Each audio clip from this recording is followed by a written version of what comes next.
At Elmwood University, there was a professor who taught calculus, a subject that many students dreaded but some secretly loved. This professor was known for his sharp tongue and intimidating presence in the classroom. He wasn't cruel exactly, but he had a way of making students squirm. If someone didn't understand a concept or hesitated during an explanation, they could expect a sarcastic comment or a challenging question thrown their way. It wasn't uncommon to hear whispers in the hallways about how he enjoyed putting people on the spot. Some said it was because he wanted to push them to do better. Others thought it was just his personality. Maybe he got a kick out of watching nervous students stumble through answers. In one corner of the lecture hall, almost always unnoticed, sat a woman who rarely spoke. She wasn't young like most of the other students. She looked to be in her mid-30s, perhaps older. Her clothes were simple, nothing flashy or attention-grabbing, and she carried herself with a quiet confidence. She didn't raise her hand to answer questions or join group discussions. Instead, she listened intently, jotting down notes in a worn-out notebook. To the casual observer, she seemed like just another face in the crowd, blending into the background. But if you paid close attention, you'd notice something unusual about her. While other students furiously scribbled formulas or stared blankly at the board, she wrote steadily, her pen moving across the page with purpose. Her expressions barely changed, but every now and then a faint smile would appear as though she'd uncovered a hidden secret in the lesson. Most people assumed she was struggling to keep up, given how quiet she was. After all, why else would someone sit so silently in a class full of eager participants? The truth, however, was far more interesting. The professor, too, had noticed her. At first, he dismissed her as someone who probably didn't belong in such a demanding course. She's here because she thinks she can coast by without participating, he muttered to himself once after seeing her avoid eye contact during a particularly tough lecture. But over time, he began to feel curious. Why did she show up every day if she never contributed? Was she bored? Scared? Or maybe, just maybe, she knew more than she let on. One afternoon, during a session on advanced integration techniques, the professor decided to test her. He paused mid-lecture and scanned the room, pretending to think deeply before speaking. "You there," he said, pointing directly at her. The entire class turned to look. For a moment, the only sound was the hum of the air conditioner. The woman blinked, then slowly closed her notebook and stood up. There was no hesitation in her movements, no sign of panic. She walked toward the front of the room, her steps steady and calm. As she reached the chalkboard, the professor handed her a marker. "Since you've been so focused on your notes," he said, his tone dripping with sarcasm, "why don't you demonstrate this problem for everyone? Or are you simply doodling in the back?" The room fell silent. Every student held their breath, waiting to see what would happen next. Some felt sorry for her, assuming she'd freeze under pressure. Others leaned forward, intrigued by the sudden drama unfolding before them. The woman, however, didn't flinch. She took the marker, glanced at the equation written on the board, and began solving it. What happened next stunned everyone, including the professor. Her handwriting was neat and precise, each step flowing logically into the next. She broke down the complex problem into smaller, manageable parts, explaining aloud as she worked. Her voice was soft but clear, and her method was unlike anything the professor had seen before. By the time she finished, the solution was not only correct but also elegant, showcasing a level of understanding that few possessed. The silence in the room was deafening. No one dared to speak. Even the professor, who prided himself on being unshakable, looked genuinely surprised. For a brief moment, he forgot his usual composure. Then, regaining his demeanor, he tried to downplay her achievement. "Interesting approach," he remarked, attempting to sound dismissive. "Though I'm sure there are errors we can critique later." Without saying a word, the woman returned to her seat, tucking the marker back into its holder. The rest of the class resumed, but the atmosphere had shifted. Whispers rippled through the rows of desks. Who was this mysterious woman? How had she solved a problem that left even the brightest students scratching their heads? And why had she chosen to stay so quiet until now? For the professor, the incident lingered in his mind long after the lecture ended. He couldn't shake the feeling that there was more to this woman than met the eye. What secrets was she hiding? And how had she managed to master a topic that baffled so many others? Little did he know, his attempt to embarrass her would lead to a series of events that would change both their lives forever. It all started with a single moment, a quiet woman stepping up to the chalkboard, ready to prove herself in a room full of skeptics. The quiet woman's performance at the chalkboard left the entire class buzzing. For days afterward, students whispered about what had happened. Some were in awe of her skills, while others felt a mix of admiration and envy. How could someone, who seemed so unassuming, suddenly shine like that? It was as if she'd been hiding in plain sight all along, waiting for the right moment to reveal her true self. But the person most affected by the incident wasn't one of the students. It was the professor. He couldn't stop thinking about it. At first, he tried to brush it off, telling himself it was just a fluke. Maybe she'd memorized the solution beforehand or gotten lucky with the steps. But deep down, he knew better. The way she explained each part of the problem showed a level of understanding that went beyond rote learning. She hadn't just solved the equation. She'd made it look easy, almost effortless. That night, after grading papers in his dimly lit office, the professor found himself staring at the wall, lost in thought. Something about her bothered him, not in a bad way, but in a way that gnawed at his curiosity. Who was she really? Why was she in his class? And why did she choose to stay so quiet when she clearly had so much to offer? Determined to find answers, he decided to dig deeper. The next morning, he pulled up the university's records and started searching for information about her. What he discovered shocked him. This wasn't just another student trying to get through calculus. According to her file, she had once been a brilliant physicist known for groundbreaking research that had earned international recognition. Her name appeared in academic journals alongside some of the biggest names in science. There were even mentions of awards and honors she had received for her work. As the professor scrolled through article after article, he realized that this woman wasn't here because she needed to learn calculus. She already knew it inside and out. So why was she sitting in his classroom, taking notes and blending into the background? Was she mocking him, testing him, or was there something else going on? The more he read, the more uneasy he felt. His ego took a hit. Here he was, a seasoned professor with years of experience teaching someone who could probably teach him. The idea unsettled him. He had always prided himself on being an authority figure, someone students looked up to. But now, faced with this revelation, he felt small and insecure. By the time evening rolled around, the professor had convinced himself that she must have ulterior motives. Maybe she was auditing his course to critique his teaching methods. Or perhaps she was using the class as a way to pass time, amused by how seriously everyone else took it. Whatever the reason, he decided he needed to confront her directly. During the next lecture, he announced that he would hold extended office hours later that week. If anyone needs extra help or wants to discuss their progress, he said, glancing briefly in her direction, this is your chance. The message was subtle, but it was clear who he was addressing. When the day of the office hours arrived, the professor waited nervously in his office. Most students came to ask questions about upcoming assignments or clarify concepts they didn't understand. But eventually, the woman walked in, closing the door softly behind her. She carried her usual notebook and wore the same calm expression she always did. The professor gestured for her to sit, then leaned back in his chair, studying her carefully.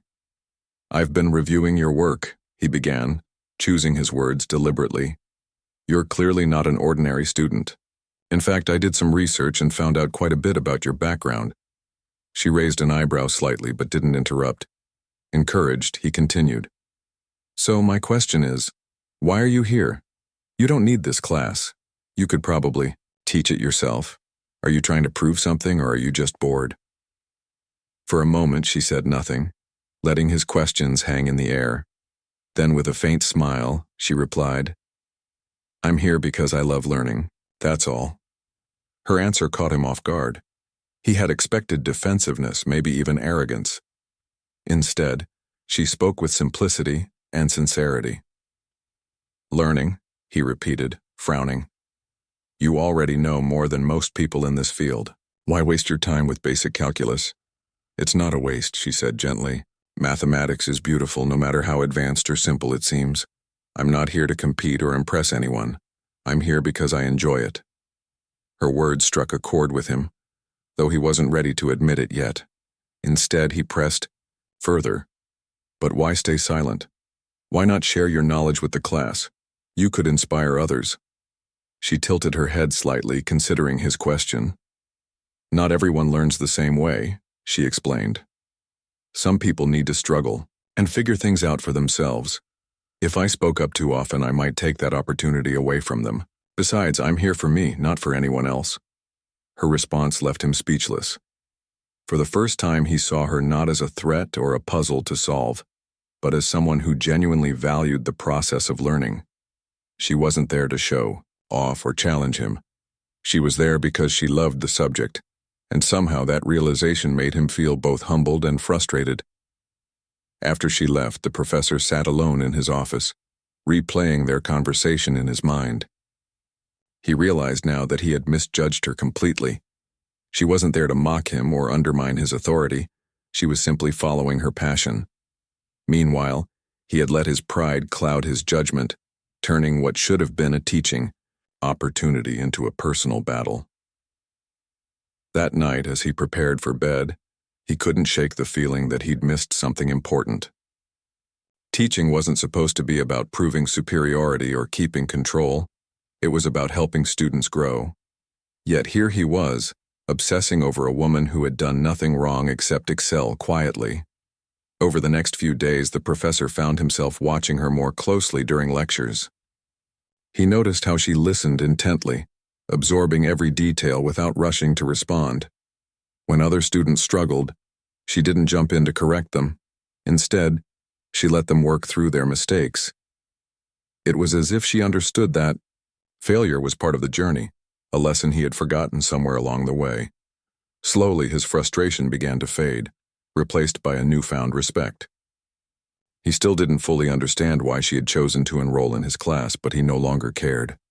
What mattered was the example she set, not just for him, but for everyone around her. She reminded him that brilliance doesn't always demand attention. Sometimes it shines brightest when it stays humble. And so, the professor resolved to change. He wouldn't let his ego get in the way anymore. From now on, he would focus on what truly mattered, inspiring his students to love mathematics as much as he once had. Little did he know this decision would lead to even bigger changes and challenges than he could have imagined. The professor couldn't let go of what he'd learned about the quiet woman. Every time he stood in front of the class, his eyes would drift toward her, watching how effortlessly she absorbed the material. Her presence unsettled him, not because she was disruptive or loud, but because she carried herself with a quiet confidence that made him feel small. She wasn't trying to prove anything, and yet everything about her screamed competence. It gnawed at him. He began spending hours poring over academic journals and online articles, digging deeper into her past. The more he read, the more amazed he became. This woman wasn't just good at math, she was extraordinary. Her work had pushed boundaries in fields most people hadn't even heard of.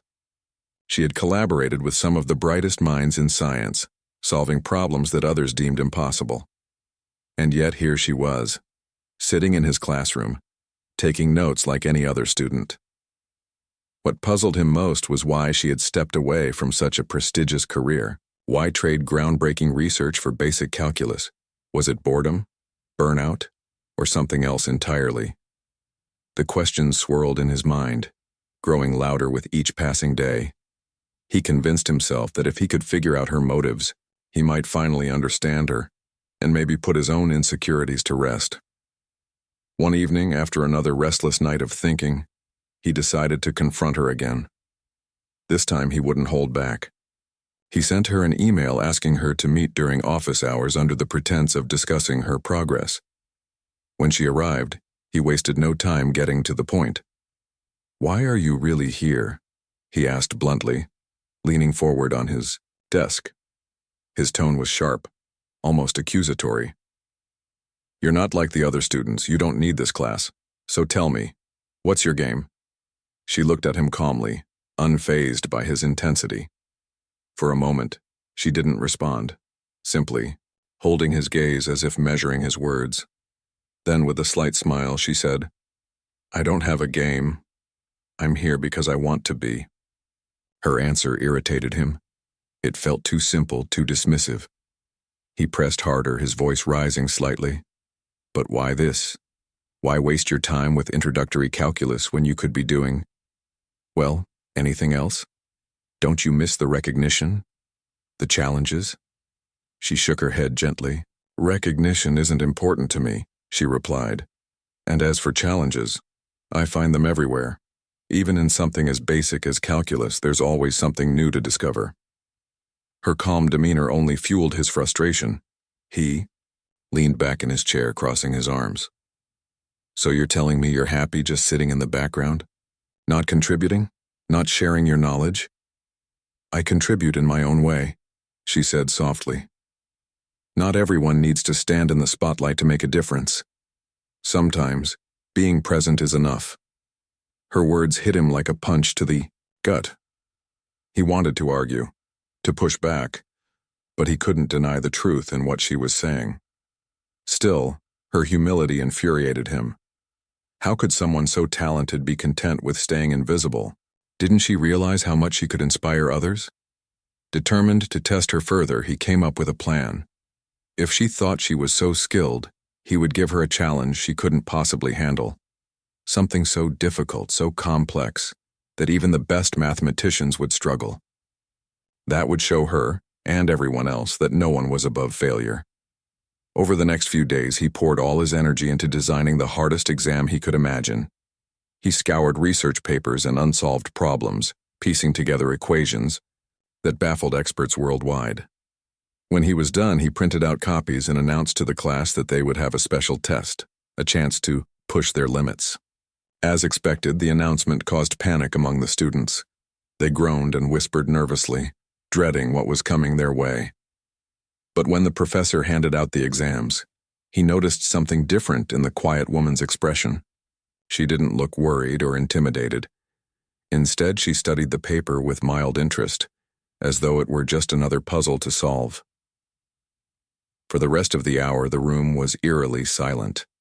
Students scribbled furiously, erasing answers and starting over while others stared blankly at the problems, completely lost. The professor kept glancing at the clock, waiting for the inevitable moment when the quiet woman would falter. But she never did. Her pen moved steadily across the page, filling it with calculations and diagrams. By the time the timer went off, she had completed every single question. That night, the professor sat alone in his office, grading the exams. Most students had barely managed to attempt a few problems, and their solutions were riddled with errors. But when he reached her paper, he froze. Not only had she solved every problem correctly, but she had also provided alternative methods and insights that expanded upon existing theories. One solution, in particular, hinted at a breakthrough in chaos theory, a field he himself had studied extensively. His hands trembled as he flipped through the pages. For the first time in years, he felt a mix of awe and shame. He had set out to humiliate her, to prove that she wasn't as smart as she seemed. Instead, she had proven him wrong, in the most spectacular way possible. As he sat there, staring at her work, he realized something profound. She wasn't there to compete or seek validation. She was there because she genuinely loved mathematics. Her brilliance wasn't about showing off. It was about understanding deeply and finding joy in the process. And in that moment, he understood why she had chosen to stay quiet. She didn't need applause or recognition. All she needed was the satisfaction of solving a problem, of learning something new. The professor closed the exam booklet and sighed heavily. He had been so focused on protecting his ego that he had missed the bigger picture. Teaching wasn't about asserting dominance or proving superiority. It was about inspiring curiosity and fostering growth. And here was this woman, embodying everything he claimed to value as an educator. without ever seeking credit for it. By the time he left his office that night, his perspective had shifted completely. He still didn't fully understand why she had chosen to enroll in his class, but he no longer cared. What mattered was the lesson she had taught him, not just about mathematics, but about humility, patience, and the true purpose of teaching. From that point on, the professor vowed to change. He would stop seeing his students as competitors or obstacles to overcome. Instead, he would treat them as individuals, each with their own unique journey. And maybe, just maybe, he would learn to embrace the beauty of mathematics the way she did, with wonder, gratitude, and an open heart. The professor spent the entire night staring at the quiet woman's exam paper, unable to shake off what he had seen. Her solutions were not just correct, they were extraordinary. Each step she took was logical, elegant, and innovative. Where others saw complexity, she found simplicity. Where most would have stopped after solving a problem, she went further, exploring new angles and uncovering connections that even seasoned mathematicians might miss. But it wasn't just her answers that left him in awe. It was her approach. She didn't rely on memorized formulas or shortcuts. Instead, she broke down each question into its core elements, tackling them with creativity and precision. One problem, in particular, stood out. It involved a notoriously tricky concept in chaos theory, a topic the professor himself had once researched extensively. The way she approached it suggested not only mastery but also originality. Her solution hinted at a potential breakthrough, something that could inspire future research. He couldn't help but wonder how many other brilliant ideas she had tucked away in her notebook. As dawn broke, the professor finally pushed the papers aside and leaned back in his chair, exhausted but restless. His mind was racing with questions. How could someone so talented remain so humble? Why did she choose to sit quietly in the background instead of sharing her genius with the world? And most importantly, why had she decided to walk into his classroom in the first place? He realized now that his initial plan, to challenge her and expose whatever flaws he assumed existed, had backfired spectacularly. Far from humbling her, the test had revealed the depth of her abilities, leaving him feeling both impressed and humbled. For years, he had prided himself on being an authority figure, someone who knew more than his students. But here was someone who didn't just match his knowledge, she surpassed it, and yet she carried herself with grace and humility. That morning, as he prepared for class, the professor felt a strange mix of emotions, admiration, guilt, and a renewed sense of purpose. He walked into the lecture hall carrying a stack of graded exams, his usual confident stride replaced by something quieter, almost hesitant. When he reached the front of the room, he placed the papers on the desk and looked around at the students. Most of them looked nervous, bracing themselves for criticism. After all, this was the toughest exam any of them had ever taken. Instead of launching into critiques, the professor cleared his throat and began speaking slowly, choosing his words carefully. "Before we go over these results," he said, "I want to acknowledge something. This test wasn't designed to evaluate your understanding. It was meant to push you beyond your limits. Some of you struggled, and that's okay. Struggling is part of learning, but one person in this room didn't just meet the challenge, they exceeded it." The students exchanged curious glances, wondering who he was talking about. Then, without hesitation, he turned toward the quiet woman sitting near the back. "You," he said, his voice firm but respectful. "Your work was remarkable. Not only did you solve every problem correctly, but you also provided insights that I hadn't considered before. Honestly, I've never seen anything like it." The room fell silent. Everyone turned to look at her, their expressions ranging from surprise to admiration.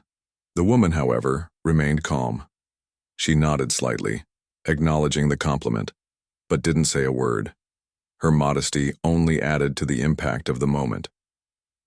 After class, several students approached her, asking questions and seeking advice. At first, she seemed hesitant to engage, but eventually, she started explaining concepts in a way that made even the most complicated ideas seem accessible. Watching her interact with her peers, The professor noticed something he hadn't before. She had a gift for teaching. She didn't talk down to anyone or make them feel inferior. Instead, she encouraged them to think critically, guiding them toward answers without giving everything away. Over the next few weeks, the professor found himself observing her more closely. He noticed how she listened attentively during lectures, jotting down notes not because she needed to, but because she loved the process of learning. When other students stumbled, she didn't interrupt or take over. She let them work through their mistakes, offering subtle hints when necessary. It was clear that she valued effort over perfection, a philosophy that resonated deeply with those around her. Inspired by her example, the professor began changing the way he taught. He stopped focusing solely on grades and competition, shifting his attention to fostering collaboration and curiosity. He introduced group activities where students worked together to solve problems, encouraging them to share ideas and support one another. He also started assigning open-ended projects that allowed for creativity rather than sticking to rigid, formulaic exercises. One afternoon after class, the professor invited her to his office again. This time, there was no confrontation or hidden agenda. He simply wanted to thank her. "What you've done for this class goes beyond solving equations," he told her.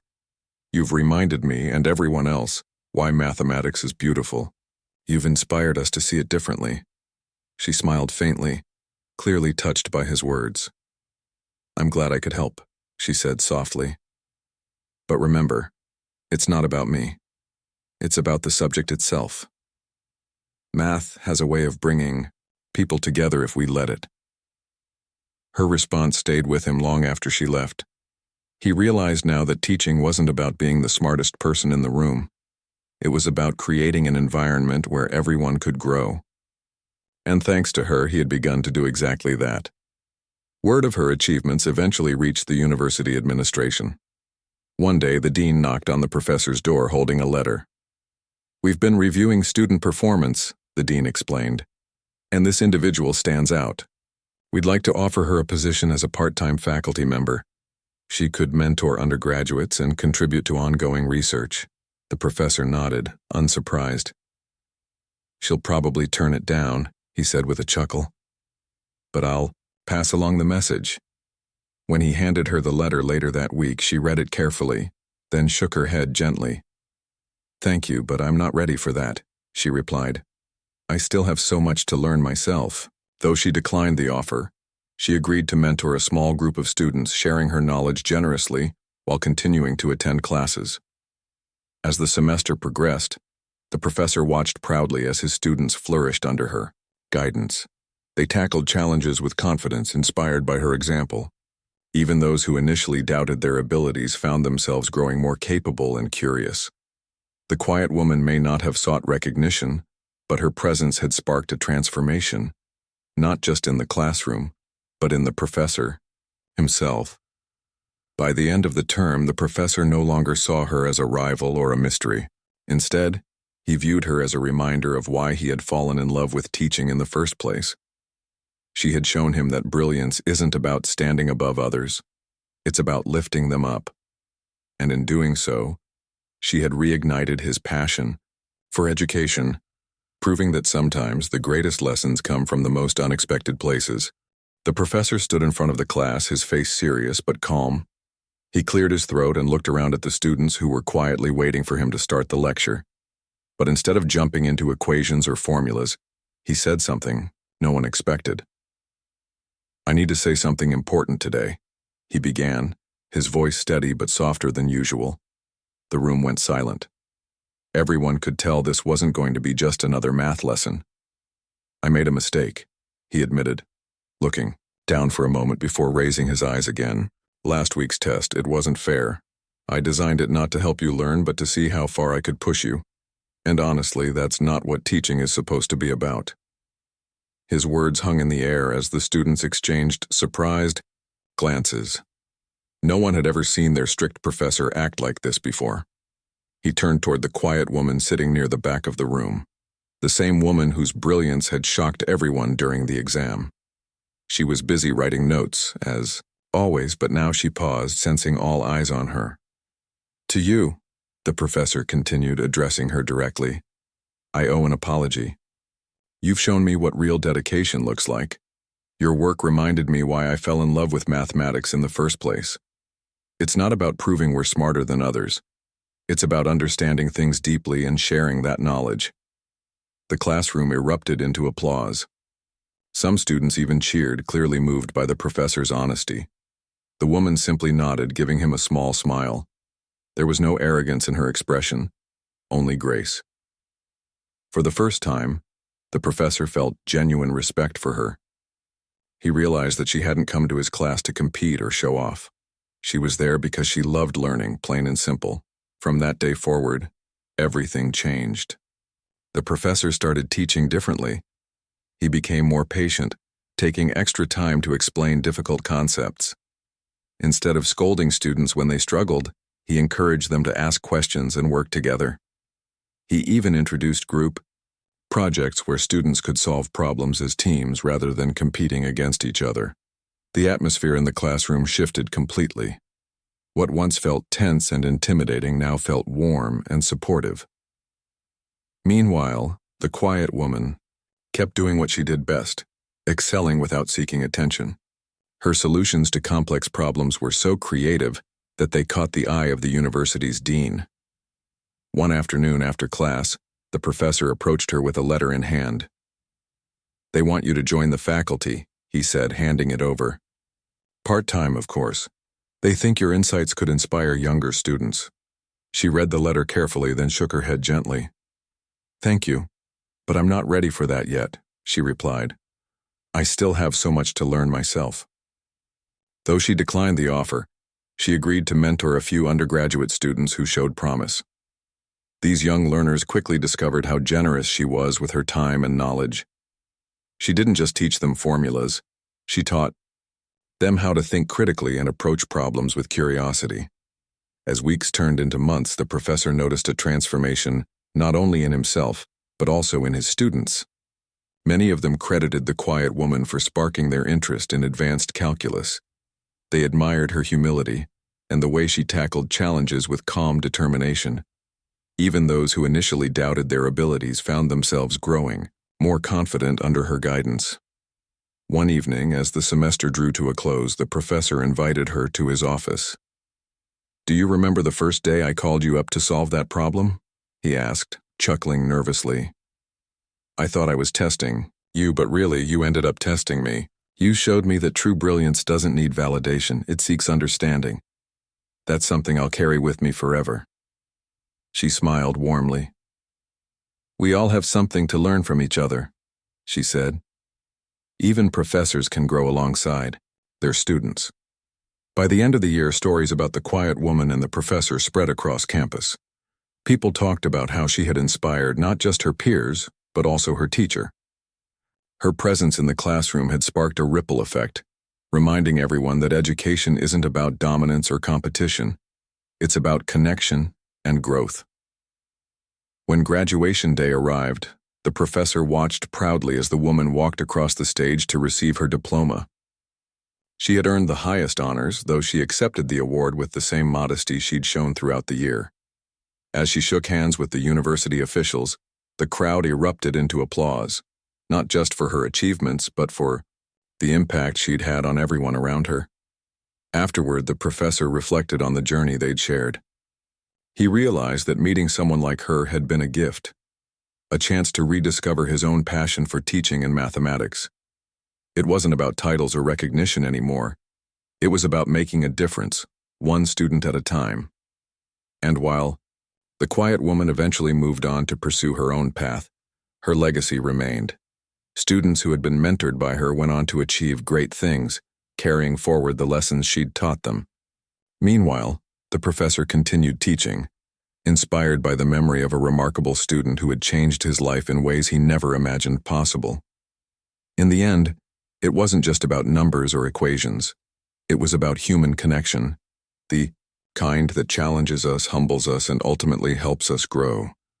And sometimes all it takes is one quiet person to remind us of what truly matters. Years passed, and the professor often found himself reflecting on that transformative semester. It wasn't just the quiet woman who had left a lasting impression. It was the ripple effect she created.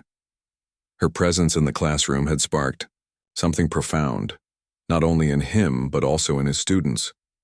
Many of them went on to achieve great things, crediting her mentorship and example for their success. What started as a single moment at the chalkboard had grown into a legacy of inspiration that touched countless lives. The professor's teaching style continued to evolve long after she graduated. He became known for his patience, his willingness to listen, and his emphasis on collaboration over competition. Gone were the days of sarcasm or intimidation. Instead, he fostered an environment where curiosity thrived. Students no longer dreaded walking into his lectures. They looked forward to them, knowing they'd leave with new insights and a deeper appreciation for mathematics. As for the quiet woman, she remained true to herself even after leaving the university. She never sought fame or recognition, preferring to focus on her own journey of discovery. But her impact lingered. Those she had mentored carried her lessons with them, passing them on to others in turn. One former student, inspired by her approach to problem-solving, pursued a career in theoretical physics. Another founded a nonprofit organization dedicated to making STEM education accessible to underprivileged communities. Each of these achievements could be traced back in some small way to the spark she had ignited. On campus, stories about her spread far beyond the math department. Professors from other disciplines began incorporating elements of her philosophy into their own teaching methods. They encouraged students to embrace failure as part of the learning process and to value effort over perfection. Even years later, new batches of students heard tales of the brilliant yet humble woman who had once walked among them, quietly changing lives without ever seeking applause. Eventually, the professor decided to retire. On his last day, he stood in front of a packed auditorium filled with colleagues, former students, and friends. The atmosphere was warm, celebratory, but tinged with nostalgia. As he took the stage to deliver his farewell speech, he paused for a moment, looking out at the sea of faces before him. Then, with a smile, he began to speak. "When I first started teaching," he said, "I thought my job was to stand at the front of the room and impart knowledge. I believed I was there to guide, to correct, to shape young minds according to my vision. But over time, I realized something important. Teaching isn't about giving answers. It's about asking questions. And sometimes, the best teachers aren't the ones standing at the podium. They're sitting quietly in the back, showing us what it means to truly love learning." He paused again, letting his words sink in. "There was one person in particular who taught me this lesson. She didn't say much, but everything she did spoke volumes. Her brilliance wasn't loud or flashy. It was subtle, thoughtful, and deeply human. She reminded me that education isn't about proving how smart we are. It's about fostering connection, growth, and understanding. Because of her, I became not just a better teacher, but a better person." The audience erupted into applause, many nodding in agreement. Some wiped away tears, moved by his heartfelt words. After the ceremony ended, several people approached him to share their own memories of the quiet woman. They spoke of how she had helped them see math and themselves in a new light. It was clear that her influence extended far beyond what anyone could have imagined. In the years that followed, the professor kept in touch with some of his former students, including those she had mentored. Through their updates, he learned about the incredible work they were doing, work that reflected her values of humility, perseverance, and intellectual curiosity. Though he never saw her again, he felt her presence in every success story, every breakthrough, every moment of growth. One evening, while sorting through old files, he stumbled upon a folder labeled simply, "Her Exam."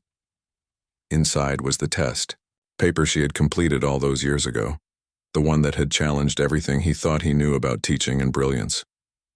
He opened it carefully, running his fingers over the neat handwriting and intricate diagrams.